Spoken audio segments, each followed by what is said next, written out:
I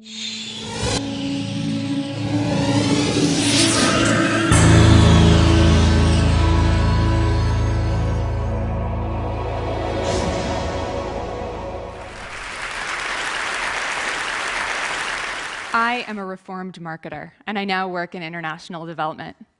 In October, I spent some time in the Democratic Republic of Congo, which is the largest country in Africa. In fact, it's as large as Western Europe, but it only has 300 miles of paved roads. The DRC is a dangerous place. In the past 10 years, 5 million people have died due to a war in the East.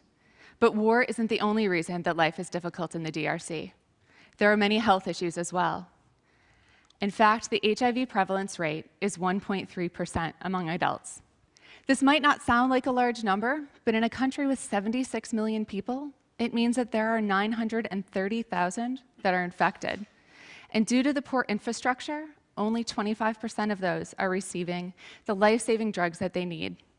Which is why, in part, donor agencies provide condoms at low or no cost. And so while I was in the DRC, I spent a lot of time talking to people about condoms, including Damien. Damien runs a hotel outside of Kinshasa. It's a hotel that's only open until midnight, so it's not a place that you stay, but it is a place where sex workers and their clients come. Now, Damien knows all about condoms, but he doesn't sell them. He said there's just not demand. It's not surprising, because only 3% of people in the DRC use condoms. Joseph and Christine, who run a pharmacy where they sell a number of these condoms, said, despite the fact that donor agencies provide them at low or no cost, and they have marketing campaigns that go along with them, their customers don't buy the branded versions. They like the generics. And as a marketer, I found that curious.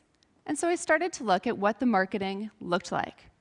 And it turns out that there are 3 main messages used by the donor agencies for these condoms: fear, financing, and fidelity. They name the condoms things like Vive, to live, or trust. They package it with the red ribbon that reminds us of HIV, put it in boxes that remind you who paid for them, show pictures of your wife or husband and tell you to protect them or to act prudently. Now, these are not the kinds of things that someone is thinking about just before they go get a condom. What is it that you think about just before you get a condom? Sex! And the private companies that sell condoms in these places, they understand this.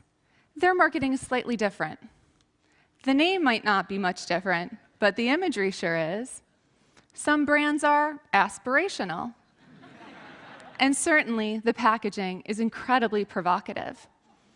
And this made me think that perhaps the donor agencies had just missed out on a key aspect of marketing: understanding who is the audience. And for donor agencies, unfortunately, the audience tends to be people that aren't even in the country they're working. It's people back home, people that support their work, people like these. But if what we're really trying to do is stop the spread of HIV, we need to think about the customer, the people whose behavior needs to change, the couples, the young women, the young men, whose lives depend on it. And so the lesson is this: it doesn't really matter what you're selling. You just have to think about who is your customer and what are the messages that are going to get them to change their behavior. It might just save their lives. Thank you.